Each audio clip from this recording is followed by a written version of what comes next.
Okay, this is going to be a really boring video about Final Fight and specifically the insane degeneracy of some of the shit that I do when I notice problems. So when I made that last video, whenever I make a video or play the game and go through it, I kind of just I'm eagle-eyeing everything, to look for any flaws, any problems. And one thing, that immediately, popped up, and it's something that I've kind of known about, but it really kind of stood out for me. See how the alignment sometimes was just kind of off by a pixel on the scaffolding on the industrial elevator stage there.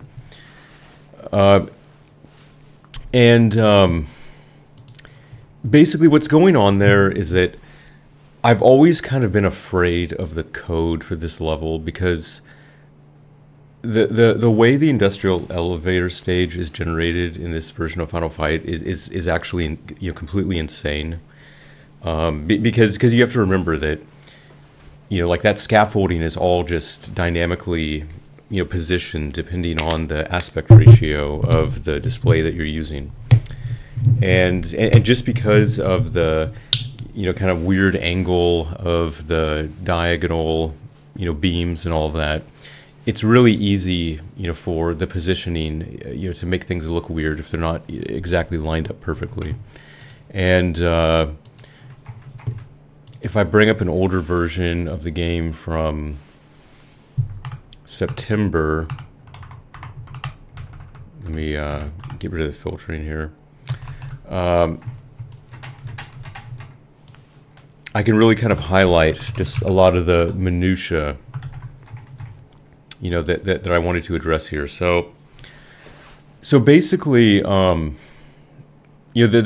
are a few things going on that you'll notice. So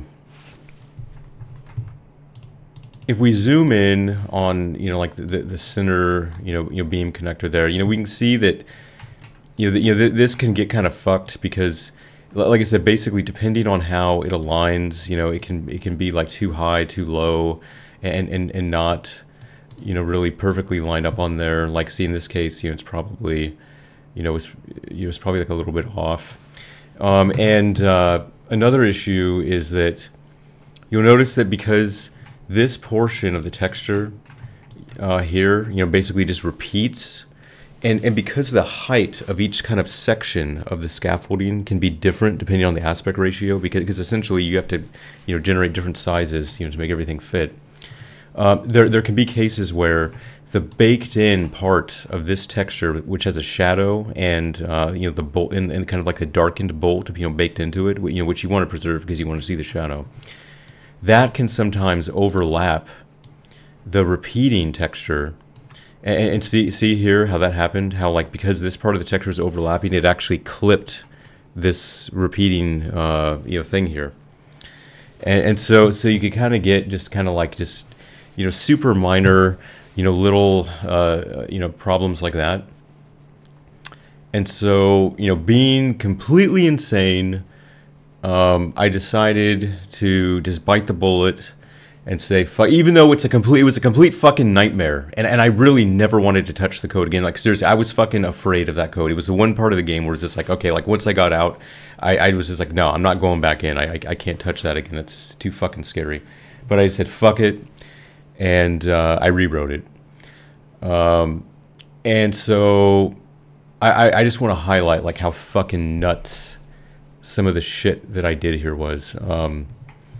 So basically, like, I mean, now that I kind of have, more experience, because this was actually one of the, it was fairly early on in the game's development that I actually did this, because it was one of the proof of concept things where, like if I couldn't, like I told myself that if I couldn't come up with a satisfactory way to build out this stage for different aspect ratios, I wasn't even going to bother with the thing, because it was kind of contingent on that. Like if I couldn't make that work, I wasn't even going to fucking do it, because like I said, it's like you either do it right or you don't do it at all. Another thing too, and this is a problem even in the original game, See how, like, the game kind of has like a shadow, like a baked-in shadow for the ladder where it's overlapping. But depending on where it was, sometimes like the shadow didn't actually really line up with where the ladder was, which I didn't really like. I mean, like on some of the beams it was okay, but on like on the large beams, the shadows, you can see the shadow there. The shadow's okay. But on the smaller middle beams, like the shadows didn't really line up well, and I never really liked that either. So like I said, all right, let's go in, let's just fucking fix it all. Let's get fucking crazy in the coconut, and so basically, these are the original textures that are used to build out the stage. And so you can see, obviously how complicated, this ends up being, but basically, what I was able to do, I was able to grossly simplify things. So whereas before, I had to basically have, like a special texture that had, the bottom with the shadow baked into it, and all that stuff. I've come up with a good solution for this where it's not needed anymore. And so let me bring up some of the new ones. Yeah, see, these are the new textures. And see, notice how these new textures don't actually have the lower background part baked into them, but you notice that there is, like a dark, shadow area there. And you also notice how I hollowed out where the beam is. A little bit to make it a little bit more flexible, so that depending on the positioning, the alignment can still look good. But you see like some of the really crazy shit that I did here. So if you look at this looks weird, right? But basically, like what's going on here, like these strange colors, when I'm generating the palettes for all of the textures.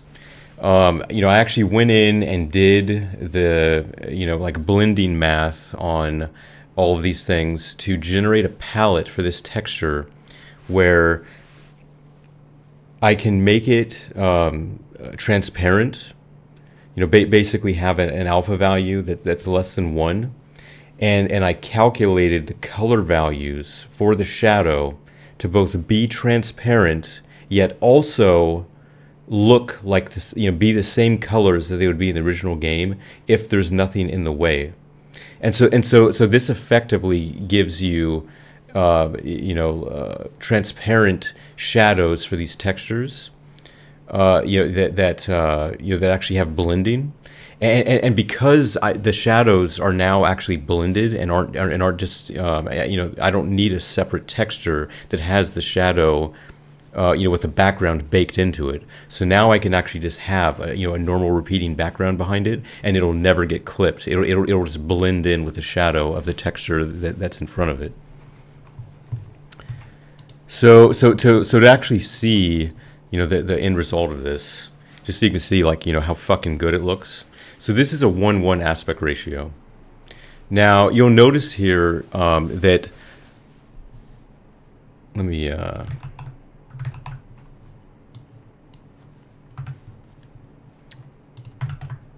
So you notice in this texture here, see this, like even though it looks like it's the original color of it, because this is actually alpha blended, it is, like it can actually blend on top of this repeated background, so it never gets clipped.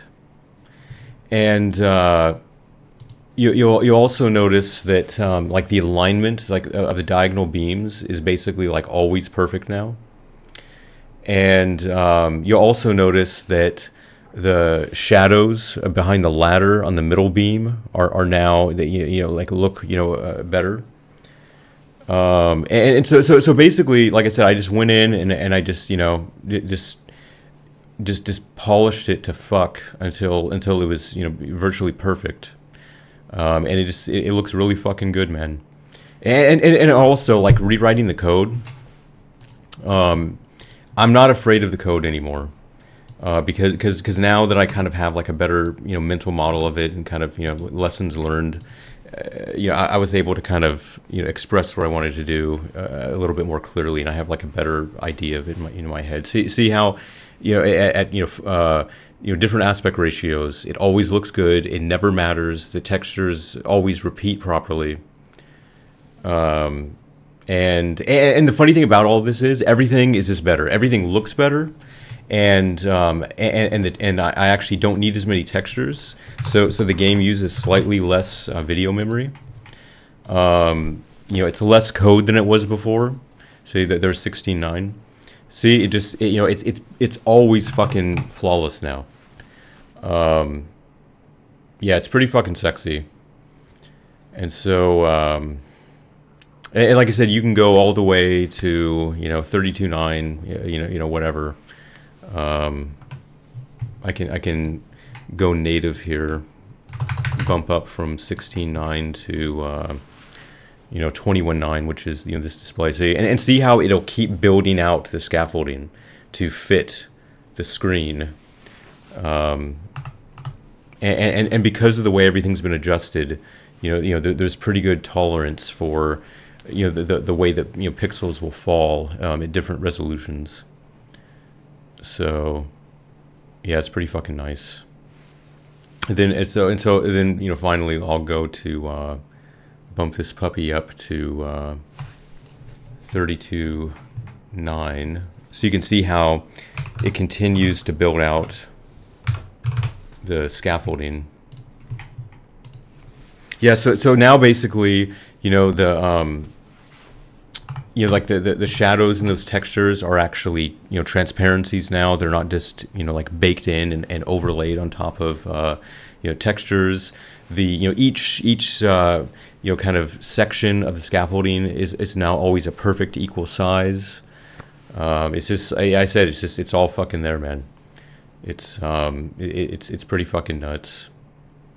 So yeah, so I feel really good about this because it was always this kind of one of those nagging things. It's like I knew it wasn't perfect and it bothered me, but I was just dreading going back in because the code for it was so fucking complicated and scary.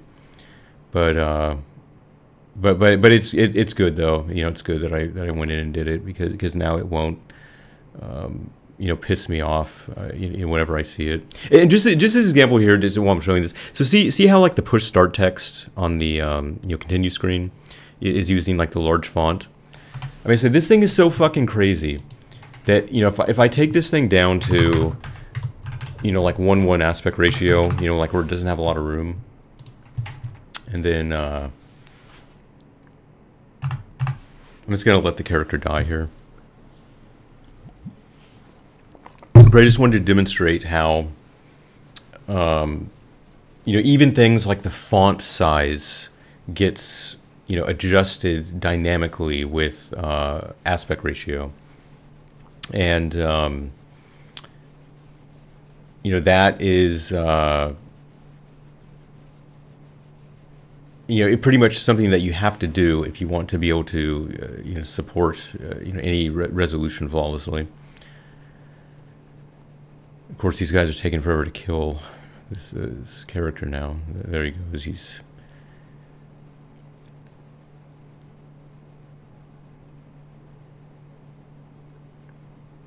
Yeah, and there's one other feature from oh wait, here we go. Yeah, see how when it doesn't have the room, it actually uses the smaller font just because that's what it has. Like I said, everything is dynamic. Everything is calculated based on the aspect ratio, and so.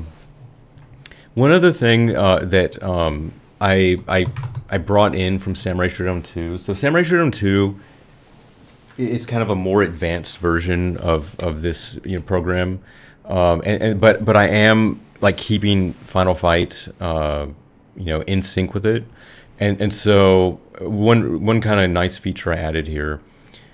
See, before in the option screen, you had keyboard and joystick, and basically like, when you were on joystick, when you push a button or something, it takes you to the controls, for that joystick, right?